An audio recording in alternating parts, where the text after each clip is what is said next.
Hello everyone, स्वागत है आपका आज की क्लास में और मैं हूं आपका नेट वाला भैया। हाँ जी, चलिए करते हैं आज की क्लास की शुरुआत। जी, लास्ट क्लास में हम लोगों ने फंड फ्लो स्टेटमेंट को कंप्लीट करा था। आज हम लोग करने वाले हैं जी रेशियो एनालिसिस। ये हम लोग फाइनेंशियल स्टेटमेंट एनालिसिस का एक पार्ट है। आपको पता है हमने कैश फ्लो किया, फंड फ्लो किया और आज हम लोग करेंगे ratio analysis. Basically ratio analysis जो है ना, किसी मैनेजमेंट को डिसीजन देने के लिए आपका काम करता है। कैसे मैनेजमेंट को डिसीजन देता है? सिर्फ आपको बताता है कि भाई अभी ट्रेंड्स क्या चल रहा है, रेशियो के हिसाब से आपको ट्रेंड्स का एनालिसिस कराता है। आइए देखते हैं, चलते हैं क्लास में और समझते हैं क्या होता है रेशियो एनालिसिस। आइएगा जी, देखिएगा। सबसे पहले क्या हुआ, बोल रहा है ratio analysis is used to evaluate relationship among financial statement items. अब देखो, जो फाइनेंशियल स्टेटमेंट के आइटम्स क्या हो गए सर? यही सब ट्रेडिंग का बैलेंस शीट। तो बैलेंस शीट में जो एसेट है, स्टॉक है ना, सारी चीजें हैं, जितने भी बैलेंस शीट में आइटम्स है, capital, current assets, current liabilities, सारी का सारा चीज का रिलेशनशिप इवैल्यूएट करने का काम कौन करता है? Ratio analysis. कह रहा है the ratio are used to identify trends over time for one organization or to compare two or more organization at one point in time। बोल रहा है रेशियो क्यों का यूज क्यों किया जाता है? कि आइडेंटिफाई कर सके क्या ट्रेंड्स को, ट्रेंड्स क्या चल रहा है एक ऑर्गेनाइजेशन में, या दो या दो से ज्यादा ऑर्गेनाइजेशन के ट्रेंड्स को कंपेयर करने पे एक टाइम पे आपका रेशियो एनालिसिस का यूज किया जाता है। कह रहा है रेशियो एनालिसिस फोकसेस ऑन 3 की एस्पेक्ट्स ऑफ बिजनेस। 3 की एस्पेक्ट्स पे काम करता है। पहला लिक्विडिटी, दूसरा प्रॉफिटेबिलिटी और तीसरा सॉल्वेंसी पे। कह रहा है ratio analysis is important tool for any business organisation. किसी भी बिजनेस ऑर्गेनाइजेशन के लिए रेशियो एनालिसिस बहुत ही इंपॉर्टेंट टूल है। The computation of ratio facilitate the comparison of firms which differ in size. बोल रहा है रेशियो क्या आपका बताता है सर? रेशियो बताता है कि आप कंपैरिजन कर रहे हैं कैसे, डिफरेंट साइज में अलग अलग ऑर्गेनाइजेशन का। कह रहा है ratio can be used to compare firm's financial performance with the industry average. तो रेशियो का क्या कंपेयर करने में? फाइनेंशियल परफॉर्मेंस को भी कंपेयर करने में हेल्प लिया जा रहा है। कह रहा है in addition ratio can be used in a form to of trend analysis to identify area where performance has improved और डिटेरियोरेट ओवर टाइम। तो रेशियो को इसलिए भी यूज कर सकते हैं कि भाई साहब आप आइडेंटिफाई कर पाए, एनालाइज करके कि ट्रेंड क्या चल रहा है, नहीं, और उस बेसिस पर आप परफॉर्मेंस को इंप्रूव या डिटेरियोरेट कर पाए। कह रहा रेशियो आर सिम्टम्स। क्या है? Ratio are symptoms like the blood pressure. समझ रहे हैं सिम्टम्स क्या है? ब्लड प्रेशर की तरह। द पल्स और the temperature of an individual. जब जैसे किसी इंडिविजुअल का ब्लड प्रेशर होता है, पल्स होता है और टेम्परेचर होता है, उस तरीके से रेशियो काम करता है किसी बिजनेस ऑर्गेनाइजेशन के लिए।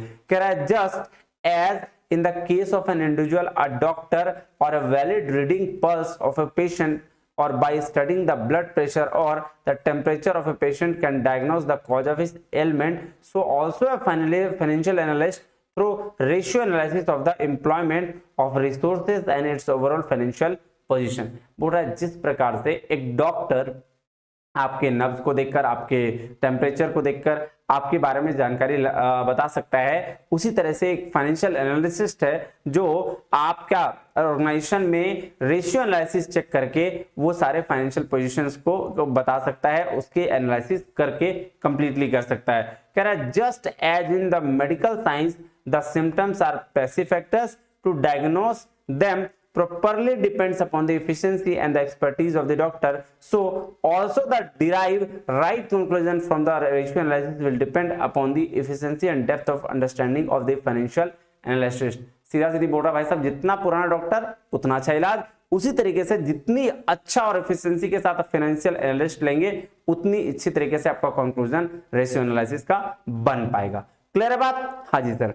अब देखिए फंक्शनल क्लासिफिकेशन किया गया है रेशियो का। किन किन रेशियो में? 4 तरीके का।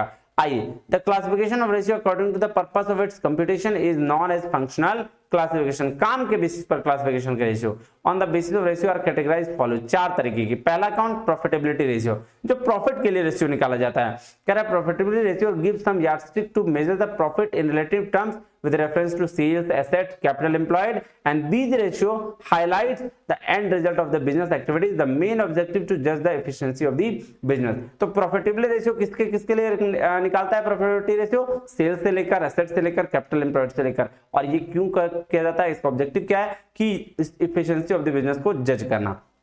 दूसरा है टर्नओवर या एक्टिविटी रेशियो।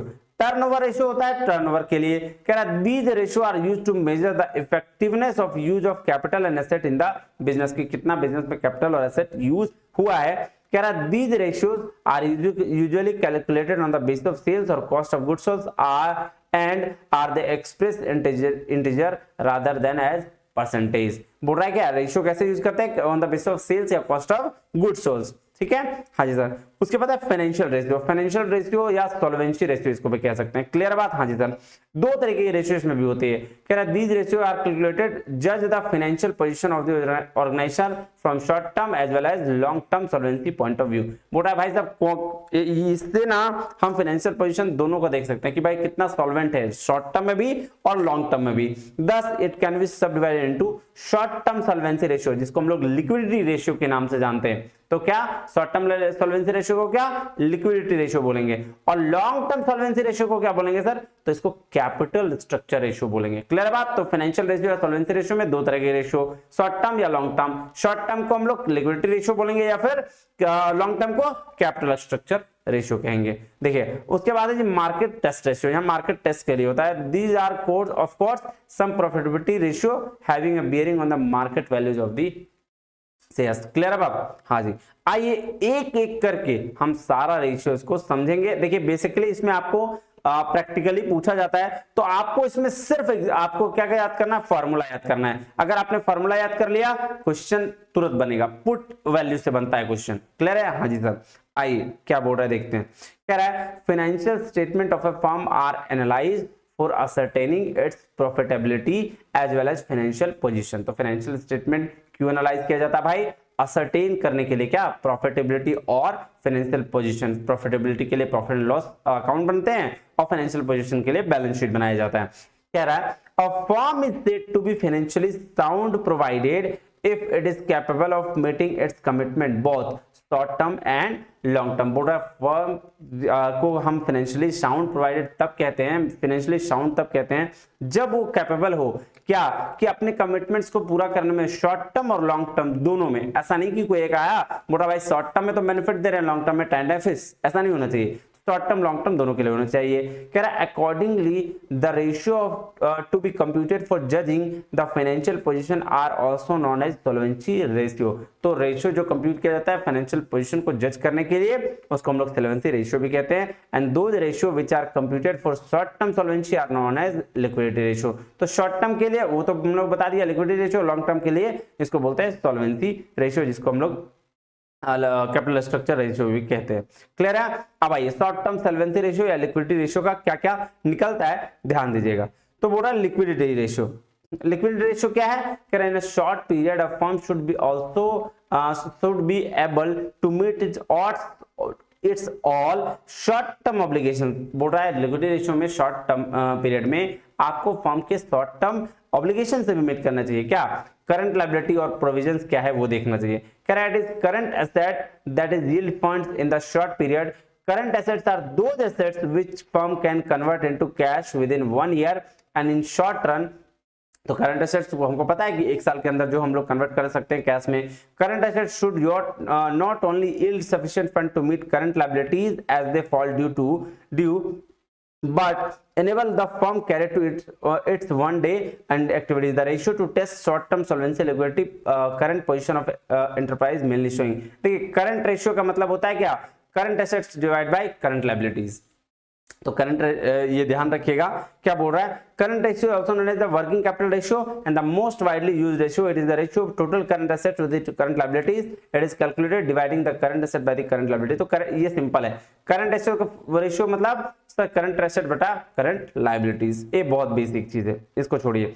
अब कह रहा है करंट एसेट दो asset which can be converted. ये तो सिंपल है, करंट एसेट्स और करंट लायबिलिटी, इसको आप आगे पढ़ लीजिएगा, इसमें कुछ नहीं है। तो आपको क्या बोल रहा है करंट लायबिलिटीज और करंट एसेट के बारे में बताया गया कि शॉर्ट टर्म पे जो करंट एसेट करंट लायबिलिटी क्या होता है, जो एक साल के अंदर कन्वर्ट कर लिया जाए कैश में, ठीक है। हाँ, और जो एक साल के अंदर पेड कर दिया जाता है उसको करंट लायबिलिटी बोलते हैं। देखिए करंट एसेट्स में दिखाया है कैश है, कैश एट बैंक है, इन्वेंट्रीज है, सन्ड्री डेटर है, लोन एडवांसेस है, मार्केटेबल सिक्योरिटीज है, प्रीपेड एक्सपेंसेस है। और करंट लायबिलिटीज में sundry creditors, bills payable, outstanding and accrued expenses, provision, taxation, proposed unclaimed dividend, bank overdraft. ये क्या हो गया, करंट एसेट करंट लायबिलिटी। पूरा current ratio indicate the firm's commitment to meet its short term obligation. तो current ratio क्या बताता है कि भाई फर्म का कमिटमेंट है जो शॉर्ट टर्म के लिए। जनरली इस रेशियो को 2:1 रेशियो, आइडियल रेशियो को 2:1 माना जाता है। अब चलिए लिक्विड रेशियो देखिए, लिक्विड रेशियो बोलते हैं लिक्विड एसेट्स बटा करंट लायबिलिटी को। अब इसमें से स्टॉक और को हटा दिया जाता है आई थिंक। देखिए तो क्या बोलता है, कह रहा है लिक्विड रेशियो में be also computed bye substituting liquid liabilities place of current liabilities, ठीक है। और liquidity liabilities mean those liabilities which are payable in a short period. Bank overdraft and cash credit facilities, if they become permanent mode of financing, are to be excluded from the current liabilities and arrive liquid liabilities. देखिए bank overdraft और stock ये दोनों को हटा देने के बाद जो एसेट बनता है उसको बोलते हैं क्या आपका, सॉरी बैंक क्या बोलते हैं, बैंक ओवरड्राफ्ट ये तो आपका, और क्या था कहाँ बैंक ओवरड्राफ्ट को माइनस करने के बाद जो लायबिलिटीज बनती है उसको क्या बोलते हैं, करंट लायबिलिटीज। और सॉरी बैंक ओवरड्राफ्ट को माइनस करने के बाद करंट लायबिलिटी में जो लायबिलिटीज आती है उसको बोलते हैं क्या, लिक्विड लायबिलिटीज। अब लिक्विड रेशियो क्या हो गया, लिक्विड एसेट बटा लिक्विड लायबिलिटी। तो कहता है this ratio is indicator of liquid position of enterprise. Generally liquid ratio 1:1 होना चाहिए, ideal as a firm as easily. तो लिक्विड रेशियो क्या होना चाहिए 1:1, और करंट रेशियो क्या होना चाहिए, सॉरी करंट ही रेशियो है ना, हाँ जी सर एक मिनट, हाँ करंट रेशियो 2:1 का होना चाहिए। अब चलिए नेक्स्ट में लॉन्ग टर्म या कैपिटल स्ट्रक्चर रेशियो बोलते हैं इसको, ठीक है। आइए कह रहा long term sources and use of funds are the basic input for the computation of long term solvency ratio. तो बेसिक कंप्यूटेशन किसके लिए, लॉन्ग टर्म सॉल्वेंसी रेशियो के लिए, नहीं कि लॉन्ग टर्म सोर्स और यूज ऑफ फंड कैसे होगा इसको देखने के लिए। कह रहा the investor that is share holders and debenture holders both present and prospective are interested in the knowing the financial status of a company so that they can make decisions for long term investment of their fund. The following are the main ratios in this category. तो बोला भाई साहब जो हमारा main investor कौन है, share holders, और वो और डिबेंचर होल्डर्स, तो वो जानना चाहता है कि प्रेजेंट और आगे फ्यूचर में क्या स्टेटस होगा कंपनी का, किस तरह से लॉन्ग टर्म इन्वेस्टमेंट इसी और उसी बेसिस पर वो क्या करेगा, लॉन्ग टर्म इन्वेस्टमेंट करेगा। शेयर होल्डर्स तो ये चाहेंगे ना भाई रिटर्न अच्छा मिला तो इन्वेस्ट करेंगे, नहीं रिटर्न अच्छा मिला तो इन्वेस्ट नहीं करेंगे। तो इसमें ये सारे रेशियोज पढ़ना है। सबसे पहला रेशियो क्या है, date equity ratio. Date equity ratio भी क्या है आइए देखते हैं। कह रहा है date equity ratio is the relation between the borrowed funds and the owners capital in a firm. बोला कितना पैसा बाहर से लेके आए हो और कितना अपना पैसा है उसको डेट इक्विटी रेशियो कहा गया। It is also known as external internal equity ratio. वही बात हुआ ना कि इंटरनली आप कितना पैसा लगा रहे हो और बाहर से कितना पैसा लगा रहे हो उसको बोलते हैं डेट इक्विटी रेशियो। कह रहा debt equity ratio is used to ascertain the soundness of long term financial policies of the business. Debt means long term loans that is debentures and long term loans from financial institutions, मतलब bank से। Usually means share holder funds, preference share capital, equity share capital, reserve and less loss, fictitious like primarily expenses. It is calculated in the following way. तो debt equity ratio या debt minus long term fund क्या क्या हो जाएगा देखिएगा जी, shareholder funds और debt। अब इसको क्या बोलते हैं, the main purpose of ratio is to determine the relatives of stake of outsiders or shareholder. Normally the in India ideal debt ratio is 2:1. Ideal debt ratio क्या होता है 2:1। दो आपका क्या होना चाहिए, खुद का कैपिटल और एक डेट आप ले सकते हैं। दूसरा है प्रोप्राइटरी रेशियो। अब देखिए प्रोप्राइटरी रेशियो क्या होता है, कह रहा this ratio is variant of date equity ratio which establishes the relationship between shareholder fund and total asset. तो जो शेयर होल्डर फंड और टोटल एसेट के बीच में जो रिलेशन बनाता है उसको बोलते हैं proprietary ratio. Formula is share holder fund divide by total asset. Shareholder fund means the share capital both equity and preference and reserve and surplus less losses, loss को छोड़कर। This ratio is worked out as follows। देखिए ये हो गया। अब बोल रहा है the ratio indicate the extent which shareholder fund have been invested in the asset। अब है fixed asset ratio। Fixed asset ratio, the ratio of fixed asset is to long term funds into non fixed asset ratio। क्या हो गया formula, fixed ratio is equal to fixed asset divided by long term minus long term funds, minus नहीं long term funds। Fixed asset refer to the net fixed asset original cost, depreciation, debt and trade investment including shares in subsidiaries. Long term funds include share capital, reserve and long term. The ratio should not be more than 1. एक से ज्यादा ratio नहीं होना चाहिए, यानी 0.67, 0.5 ऐसा ratio होना चाहिए। तो फिक्स्ड एसेट रेशो में फिक्स्ड एसेट को लेंगे और लॉन्ग टर्म फंड से डिवाइड कर देंगे। डेट सर्विस रेशियो ये क्या है देखिएगा, this ratio is also known as fixed charges cover और interest cover ratio. Debt service ratio का क्या बोलते हैं, फिक्स्ड चार्जेस कवर और इंटरेस्ट कवर रेशियो। कह रहा this ratio measures debt service capability of a firm in so far as a fixed interest and long term loan is concerned। ठीक है, it is determined by dividing the net profit before interest and tax by the fixed charges on loan। तो debt service ratio क्या हो गया, net profit before interest and tax divided by interest charges। तो इससे निकल जाएगा क्या, debt service ratio आ गया ये। देखिए the ideal ratio should be 6 to 7 times, ध्यान दीजिएगा ये। अब नेक्स्ट है capital gearing ratio, very very important ratio. कह रहा था प्रोपोर्शन बिटवीन फिक्स्ड इंटरेस्ट और dividend bearing funds and non fixed interest और dividend bearing funds in the total capital employed in the business is termed as capital gearing ratio. तो fixed interest bearing fund जो है divided by equity share holder fund, इसी को क्या बोलते हैं, capital gearing ratio बोलते हैं। पूरा debentures, long term loans, preference share capital belong the category of fixed interest, dividend bearing funds, equity share capital, reserve, surplus constitute non fixed interest and dividend bearing funds. This ratio is calculated as follow, आपको पता है। ठीक है, अब आइए दूसरा, ये था पहला, ये पहला कौन सा रेशियो था सर ये पहला जो था, आप ध्यान दीजिए, कौन सा, फाइनेंशियल रेशियो था। ठीक है, जिसमें हमने शॉर्ट टर्म और लॉन्ग टर्म में देख लिया।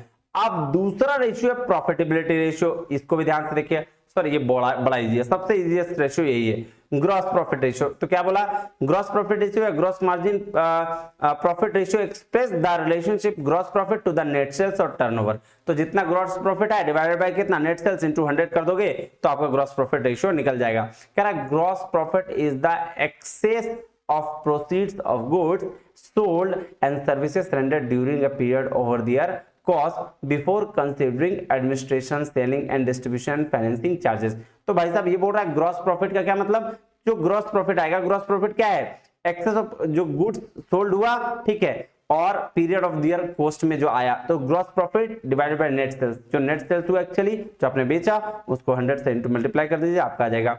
दूसरा है net profit ratio. Net profit ratio क्या है, one of the components of return capital employed is the net profit ratio. देखिए net profit ratio, net profit divide by net sales into 100, simple था।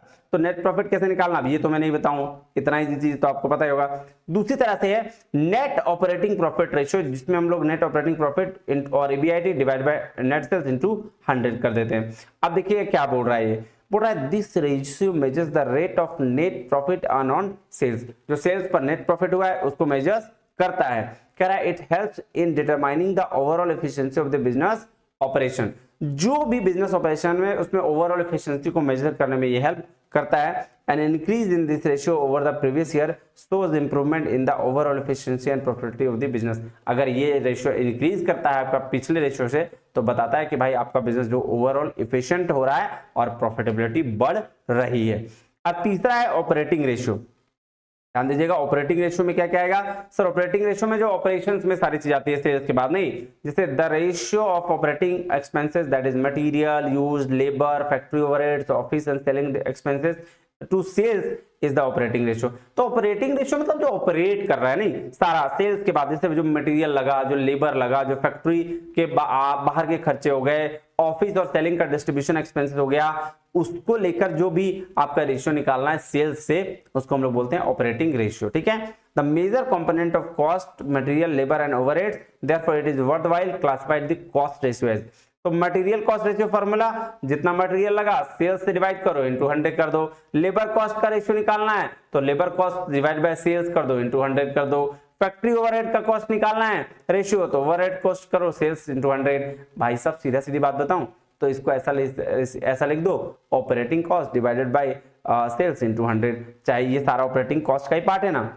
हाँ जी सर, ये सारा तो वही किया है, एडमिनिस्ट्रेटिव एक्सपेंस रेशियो निकालना है तो administrative expense divide by sales into 100, तो डिवाइडेड बाय सेल्स इनटू 100 सब में है, जो भी आपका कॉस्ट है कौन सा ऑपरेटिंग कॉस्ट उसको ऊपर लिख दीजिए, काम बन जाएगा। वैसे देखिए selling and distribution expense ratio equal to selling and distribution expenses divide by sales into 100।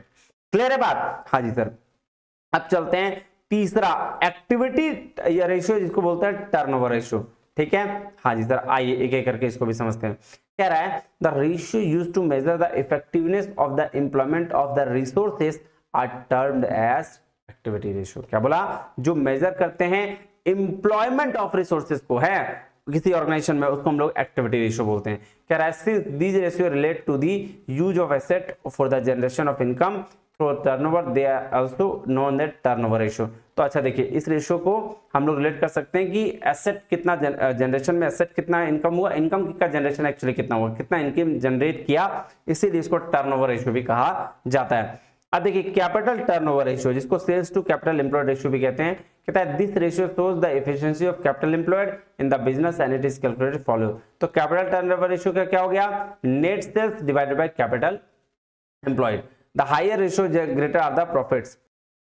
हाँ तो जितना ज्यादा रेशियो उतना ज्यादा आपका क्या प्रॉफिट, ठीक है। हाँ जी चलिए अब चलते हैं दूसरा में टोटल एसेट टर्नओवर रेशियो। अब देखिए टोटल एसेट टर्नओवर रेशियो कैसे डिवाइड करेंगे? Total asset turnover ratio is equal to net sales divided by total asset. अब देखिए क्या बोल रहा है, कह रहा high ratio is indicator of over trading of total asset while low ratio reveals the idle capacity. तो आप देखिए बोल रहा है जितना ज्यादा रेशियो रहेगा, ठीक है, वो इंडिकेट क्या करेगा कि आपका ओवर ट्रेडिंग हुआ है, और लो रेशियो रहेगा तो आप डिसाइड करेगा, ये बताएगा कि भाई आइडल कैपेसिटी है। The total asset turnover ratio can be segregated into, अब टोटल एसेट को सेग्रीगेट किया गया किसमें? फिक्स्ड एसेट टर्नओवर रेशियो में। देखिए क्या बोल रहा है, कह रहा है this ratio indicate the number of times fixed assets are being turned over in a stated period. एक स्टेटेड पीरियड में कितने नंबर ऑफ टाइम्स आपका क्या टर्न ओवर हुआ है फिक्स्ड एसेट्स का, वो आपको ये बताएगा। फॉर्मूला देखिए, कह रहा है fixed asset turnover ratio is equal to net sales divided by fixed assets. क्या कह रहा है? कह रहा है this ratio is indicator of the extent to which investment in fixed assets contribute to the generate sales. Sales को generate करने के लिए जो इन्वेस्टमेंट करा जाता है फिक्स्ड एसेट में, उसका ये क्या है? इंडिकेटर है। कह रहा the fixed assets are to be taken net of the depreciation, कितना फिक्स्ड एसेट्स के साथ लिया जाना चाहिए भाई? डेप्रिसिएशन के बाद लेना चाहिए। कह रहा higher is the ratio the better is the performance, जितना ज्यादा आपका रेशियो होगा उतना ज्यादा क्या परफॉर्मेंस अच्छा होगा। कह रहा है वर्किंग कैपिटल टर्नओवर रेशियो क्या कहता है? कहता है this ratio shows the number of times working capital is turned over in a stated period. जितना वर्किंग कैपिटल हुआ कितना नंबर है, वो जितना टाइम्स उतना आपका टर्नओवर शो करेगा। कह रहा है this ratio calculated as working capital turnover ratio is equal to net sales divided by working capital. तो क्या कह रहा है? It indicates what extent the working capital funds have been employed in the business towards sale, कितना working capital employ किया गया business में sales के बिहाफ में। तीसरा स्टॉक टर्नओवर रेशियो जिसको हम लोग इन्वेंटरी टर्नओवर रेशियो भी कहते हैं। क्या क्या कह रहा है? कह रहा है this ratio is an indicator of the efficiency of the use of investment in the stock. किसमें? क्या बोल रहा है? एफिशिएंसी, कितना इन्वेस्टमेंट किया है आपने स्टॉक में उसकी एफिशिएंसी को बताता है, उसकी यूज की एफिशिएंसी को बताता है। क्या कह रहा है? Stock turnover ratio is equal to cost of goods sold divide by average inventory और सेल्स बाय एवरेज इन्वेंट्री, ठीक है। कह रहा है mostly opening and closing stock figures are given in these should be average. तो देखिए होता क्या है कि ओपनिंग स्टॉक और क्लोजिंग स्टॉक इन दोनों को जोड़ के डिवाइड बाय 2 से कर दीजिए तो आपका क्या निकल जाएगा? Average stock. बट कह रहा है if monthly figures are available, अगर कोई मंथली फिगर अवेलेबल हो, क्योंकि ईयरली में होता है ना वो, हाँ, तो then this figures should be averaged. In the case of stock level fluctuate violently, then monthly average should be calculated as under। अब स्टॉक लेवल अगर फ्लक्चुएट कर रहा है तो उसका मंथली कैसे एवरेज निकालेंगे? ये देखिए ओपनिंग स्टॉक प्लस 12 मंथ का figure minus closing stock divide by 12। तो in the case of stock turnover ratio should be as under. Stock turnover ratio में क्या होगा? Stock cost of goods sold divide by average stock. Clear है? हाँ जी sir, अब आ जाइए। अब है डेटर टर्नओवर रेशियो। ये क्या कहता है सर? ये कहता है इसको डेटर वेलोसिटी रेशियो भी कहते हैं। तो क्या कह रहा है? These days some amount of sales always locked up in the book debts. क्या बोल रहा है कि कुछ सेल का अमाउंट जो है बुकड अप डेट्स में रखा गया है। Efficient credit control and prompt collection of amount due will mean lower investment in the book debt. This ratio measures the net credit sales of a firm to the recorded trade debtors, thereby indicating the rate at which cash is generated by the turnover of receivable or debtors. तो बोल रहा है कि क्या major करता है, जो net credit sales हुआ है किसमें, ट्रेड डेटर्स में, और क्या जनरेट करता है भाई, टर्नओवर, रिसीवेबल और डेटर्स का। तो दिस रेशियो कैलकुलेट कैसे करते हैं, debtor turnover ratio equal to net sales divided by average debtor. और डेट कलेक्शन पीरियड क्या बोलता है, ये भी देखिए, क्या this ratio indicate the extent to which the debt have been collected in time. क्या this ratio is in fact interrelated with the dependent upon the debtor turnover ratio। तो debtor turnover ratio से ये क्या है, dependent है। It is calculated by dividing the days in a year debtor turnover। This ratio can be computed as follows। कैसे कैसे है, देखिए तीन तरह का है, मंथ और days in a year divided by debtor turnover, और एवरेज डेटर इनटू मंथ और days in a year, net credit sales for the year, average debtors, average debtor या average monthly divided by daily credit sale. ये तीन तरीका है। उसके बाद है क्रेडिट टर्नओवर या creditors velocity ratio, creditors turnover या creditors velocity ratio. Can like debtors turnover ratio, this ratio indicate the speed eight which the payment of credit purchase are made to creditors. बोल रहा किस हिसाब से creditors को purchase किया जाता है पेमेंट, वो आपका क्या क्रेडिटर्स टर्नओवर रेशियो बताता है। नहीं, this ratio is computed as follows. किस तरह से, creditor turnover ratio equal to credit purchase divide by average creditors. बोल रहा था term creditors include trade creditors and bills payable. Creditors में क्या इंक्लूड है, ट्रेड क्रेडिटर्स और बिल्स पेबल।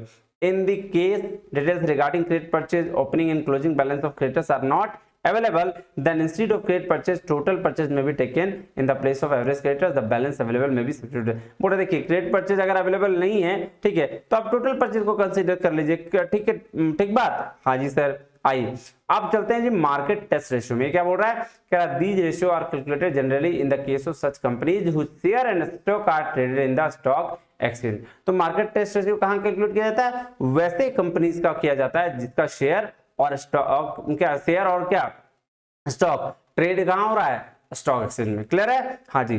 कह रहा share holders and present and probable are interested not only in profit of the company but also in the appreciation in the value of shares in the stock market. तो जो share holder है company के, वो सिर्फ present और probable basis पर interested सिर्फ इस पे नहीं है कि प्रॉफिट उनका कितना है, बल्कि वो ये भी देखना चाहते हैं कि क्या उनको अप्रिसिएशन मिल रहा है। क्लियर है, मतलब वैल्यू बढ़ रही है कि नहीं। The value of shares in the stock market besides other factor also depend upon factor like dividend declared, earning per share and पे आउट पॉलिसी। तो देखिए वैल्यू ऑफ शेयर का स्टॉक मार्केट पर सिर्फ आपका प्रॉफिट इंक्रीज पे नहीं, बल्कि डिपेंड करता है किस पे, डिविडेंड कितना डिक्लेयर किया है कंपनी, आखिर डिविडेंड डिक्लेयर करती है तो वही तो प्रॉफिट होगा। हाँ जी सर। अर्निंग पर शेयर, क्योंकि आपके शेयर कितना अर्निंग हो रहा है पर शेयर, पे आउट पॉलिसी क्या है, डिविडेंड कितना पे आउट कर रहा है, कितना खुद रख रहा है, इसके ऊपर ऑफ द कंपनीज की। The following ratio reflect an effect of the this factor market value of the share. देखिएगा, आइए कह रहा अर्निंग पर शेयर, इस ईपीएस कैसे, तो EPS equal to net profit divide by equity share ratio. अब देखिए बोल रहा है कि 40,000 शेयर क्या था आपका, इक्विटी शेयर था, सॉरी नेट प्रॉफिट था, और 6,000 शेयर क्या था, इक्विटी शेयर था। डिवाइड कर दिए ईपीएस इक्वल टू, तो आ गया 6.6 पर शेयर। दूसरा है प्राइस अर्निंग रेशियो। इसका फॉर्मूला क्या कहता है, this ratio establish relation between the market price of the share of company and it's earning per share. तो मार्केट प्राइस का जो शेयर था कंपनी का वो और अर्निंग पर शेयर, तो फॉर्मूला बन गया price earning ratio equal to market value of the per equity share divide by earning per share. ये हो गया। तीसरा है पे आउट रेशियो, कि डिविडेंड कितना पे किया है। तो बोलता है this ratio express the relationship between what is available earning as per share, कितना अवेलेबल है अर्निंग एज पर शेयर, और what is actually paid in the form of dividends out of the available earning. जो available earning है वो हो गया आपका क्या, जो अभी अवेलेबल है वो, और जितना पेड कर दिया गया उसको बोलते हैं डिविडेंड। ठीक है, किसको, शेयर होल्डर्स को, नहीं। हाँ जी, it is a good measure of dividend policy of the company. A higher pay out ratio में even lower retention and ploughing back the profit, deteriorating liquidity position and little no increase in the profit earning capacity of the company. This ratio calculated with the help of following formula। क्या formula है देखिएगा, आइए चलते हैं। पे out ratio क्या हो गया, dividend per equity share divide by earning per share. Dividend yield ratio क्या हो गया, आइए देखते हैं। कह रहा this ratio establish the relationship between the market price and the dividend paid पर शेयर। कह रहा it is expressed as a percentage and gives the rate of return on the market value of the shares and help the decision investor who are more concerned about the returns on their investment rather than its capital appreciation। और this ratio is calculated dividend per share divide bye market price पर share into 100। तो dividend yield ratio क्या बताता है, relationship market price क्या और dividend per share क्या है, इसके बारे में बताता है। क्लियर है बात? हाँ जी सर।